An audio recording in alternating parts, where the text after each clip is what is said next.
Thank you very much for coming. It's a real pleasure and honor to be here. And I'm very happy that conditional on being in the 8:30 a.m. slot, I'm the last speaker in that slot. So I'm a little bit more awake, hopefully you are too. So this project is joint with Jeffrey Mensch and who's sitting right there. And the starting point for this project is that nowadays buyers have a ton of options to learn about products and their preferences over these products before trading. And in a lot of cases, buyers can do this learning after seeing the composition of the set of available products. Think, for example, about, let's say, buying a data plan. What you choose to learn about your data consumption depends on whether plans are sold with unlimited data or whether they're priced per megabyte. Now it's called gigabytes, but I'm a little older, so it's megabytes from. Now, when sellers kind of design their menus or choose what products to offer, they would expect them to kind of take into account this buyer learning. So for example, with this data plan, if a seller does not expect buyers to ever differentiate between whether they're consuming more or less than 5 gigabytes per month, then sellers will never bother to offer both a 5 gigabyte plan and a unlimited data plan because buyers are never going to know their valuation.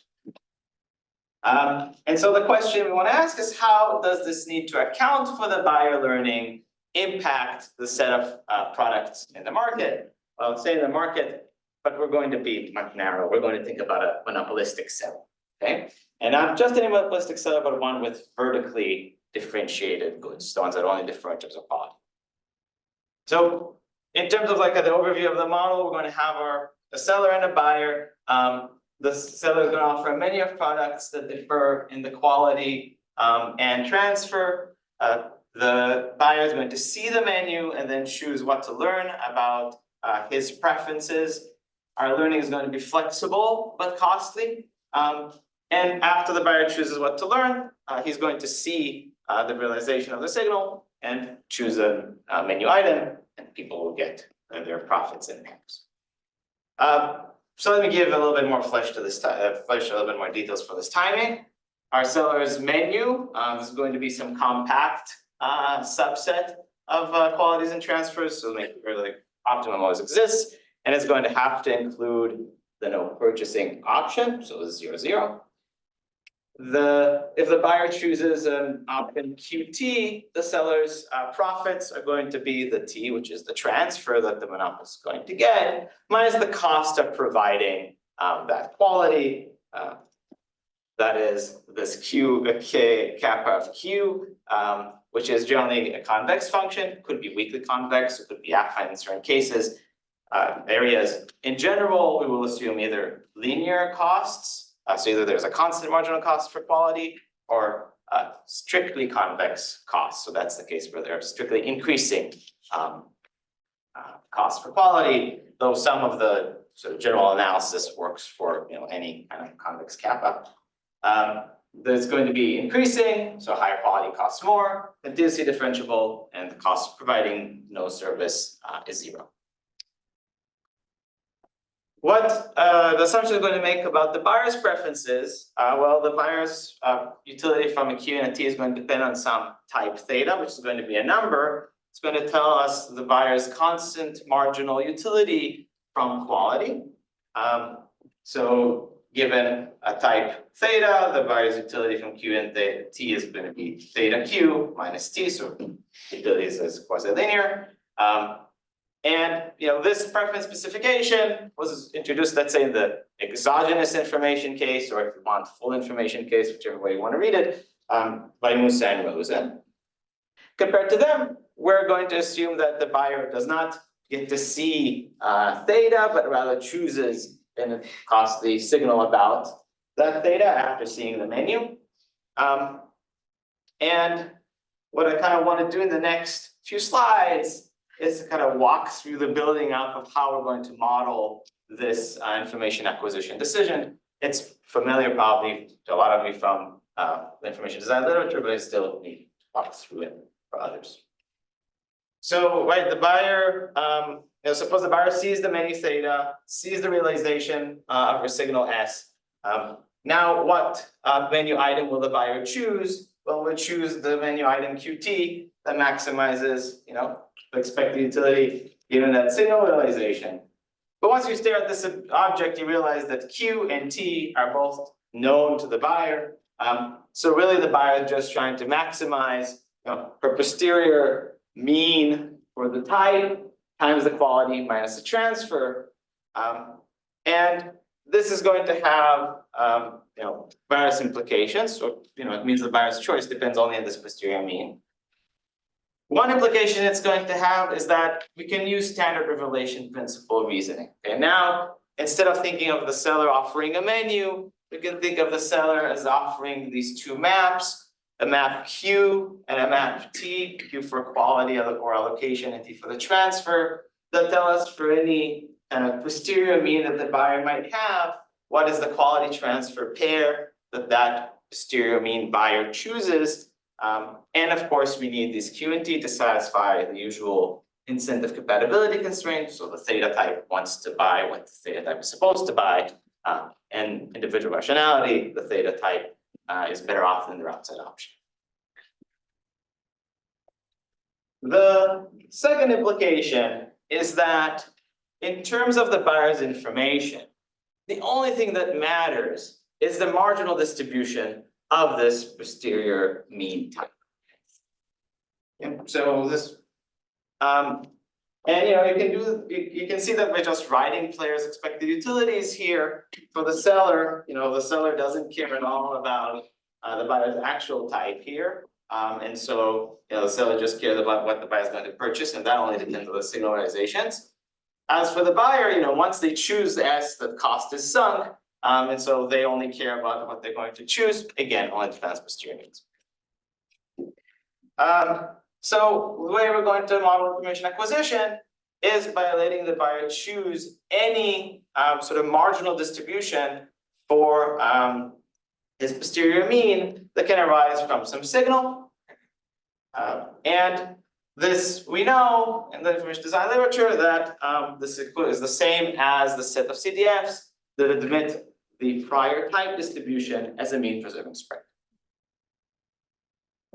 Now, that's the kind of choice set for the buyer. We said that the buyer, though, has a cost.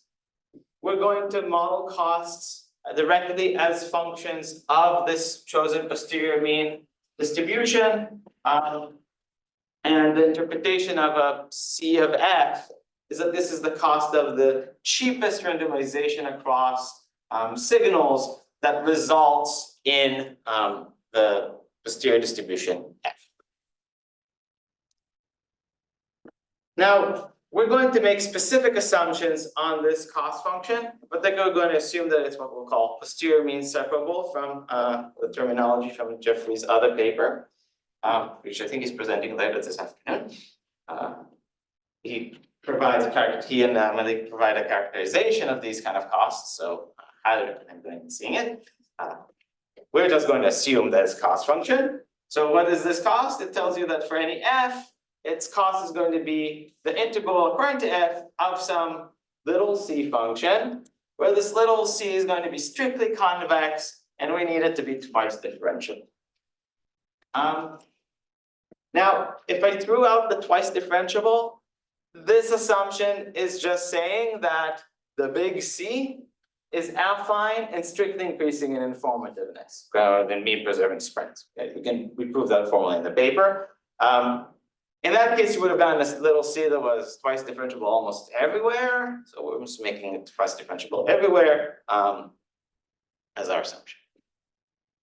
Now, the reason we make this assumption is for tractability. It's going to allow us to get some traction on this problem.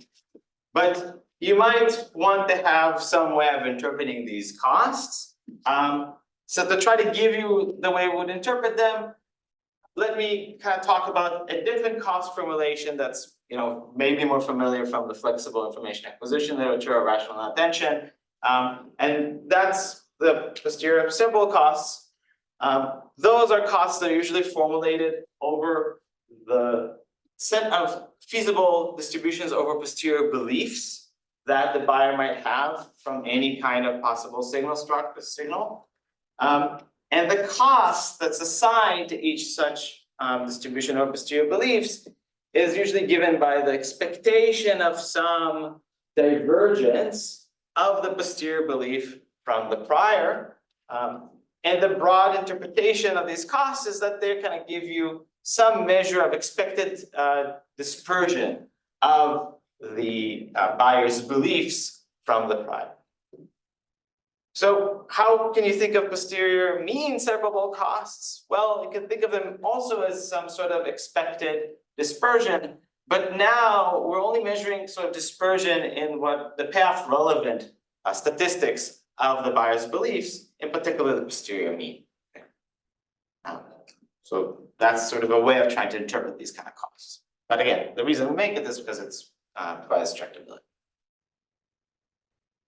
So the monopolist's problem, and this is the problem that we study, is to choose, QT, and you can think of the monopolist also as choosing the buyer's signal distribution F in order to maximize the expected profits subject to 3 constraints. 2 of them are the standard IC and IR constraints. And then we also have this constraint that the buyer is actually willing to choose F given the menu, the Q and the T that the monopolist offers. And those are sort of that additional constraint is kind of what makes things a little bit tricky.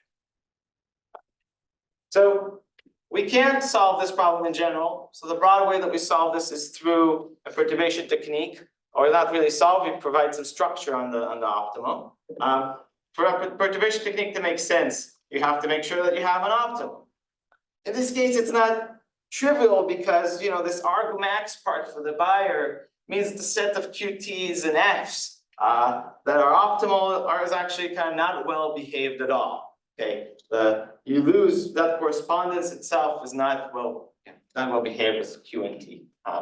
But there's a way to make sure that this problem admits a solution. You actually need to forget the revelation principle for this to get there, and then come back to it after.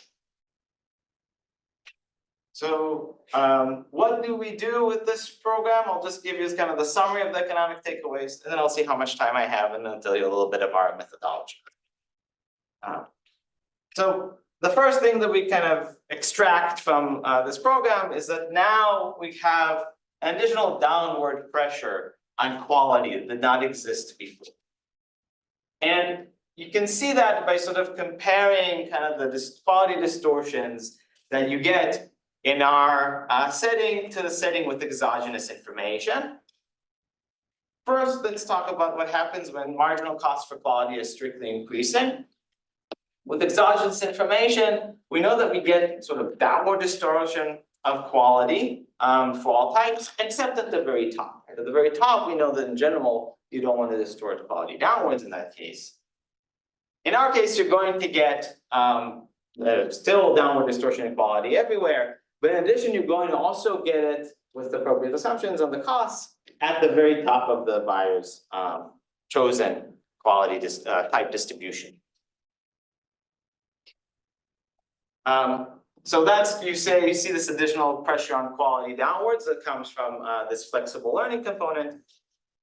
That happens in the strictly increasing marginal cost case. What about the constant marginal cost for quality case? There with exogenous information, we have what is known as a posted price result. And if you think of things as quality, it means that all types below some threshold get no quality at all. So their quality is distorted downwards completely. And all types above that threshold get the efficient quality, which is the maximal quality you can give them. We're going to get that now most buyer types, except maybe the very bottom one, are going to get positive qualities. And the only type that's going to get a efficient quality or the maximal quality is the type at the very top. So this is kind of showing again sort of additional downward pressure on qualities. Though there's now, in this case, sometimes you see a little bit of an upward increase too. So that's what we can say on quality distortions. We can also speak to when you're going to get sort of simple menus. So menus would have a small number of options. With exogenous information, there are two sort of broad sufficient conditions for getting simple menus. One is the case with constant marginal cost for quality, right? That's what they call the posted price case. There you just offer one option, take it or leave it. The other case is when there are only few types that have what we call positive virtual values or positive marginal profits for the monopolists. Now we're going to get somewhat different conditions. So first, for constant marginal cost for quality to give you a simple menu, you need to add some conditions of the costs of information of the little c that mean that the monopolist wants to deter learning. And second, now the types are endogenous, and so you don't know, and the distribution, so you don't really know what the virtual values are going to be. So to get the case where sort of we have few types of virtual values, positive virtual values, you need that learning costs are sort of very steep. So how much time do I have? 2 minutes. So let me just kind of quickly tell you what is the main thing that will allow us to gain some traction on this problem. This is a class of allocations we call cost canceling allocations. As a first step, you just realize you can use envelope formulation to get rid of transfers. So really, the only design parameter for the monopolist, as usual, is just the qualities. You don't need to care about the T and F.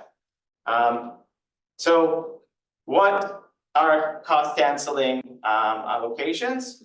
To define that, let me define the concept of what I call F separated types.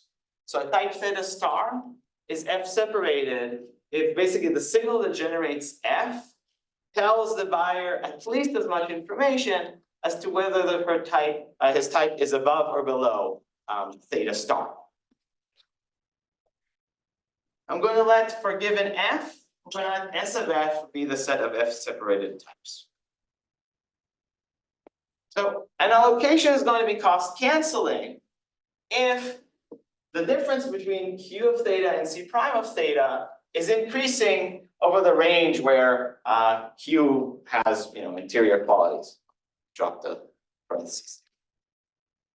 What this is end up doing is means that over the range where Q gets interior qualities, the buyer is when the buyer's residual value or net value, once you clean out the costs, has a nice convex shape. An allocation is going to be F cost canceling if this function, in addition to being increasing, it's actually constant around any type that is not F separating. And it's the support of F is only in the region where you get almost in the region where we get interior qualities, except for maybe the ages of the support. What these allocations end up doing is they make the buyer's net value convex globally and affine around any area where the buyer is potentially, in any interval where the buyer is potentially sort of condensing information. Why do we care about these allocations? Well, we can show that there is always an optimal solution to the monopolist problem, which these allocations hold, for which you're using this kind of allocation. And more importantly, if you have allocation that's F cost canceling, then you already know that the buyer is happy to choose F given this allocation. And this allows us to kind of get rid of this kind of scary second condition here, or replace it with this assumption that the allocation is cost canceling. And this is a much friendlier family of allocations to deal with. And I think I'm probably out of time. So that's all I'm saying.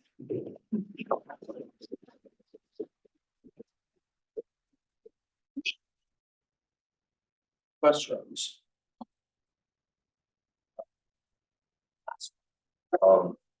So not for the overall characterization, but for the results that you were sort of collectively calling downward pressure, additional downward pressure on prices. Yeah. Do you know whether if you didn't assume posterior mean separability, but you assumed, and enough differentiability. Do you know if those sorts of results would go through? I don't know. Conjecture that if it's almost posterior inseparable, they will go through. But it will not be, in general, I'm not actually sure. So. Thank you.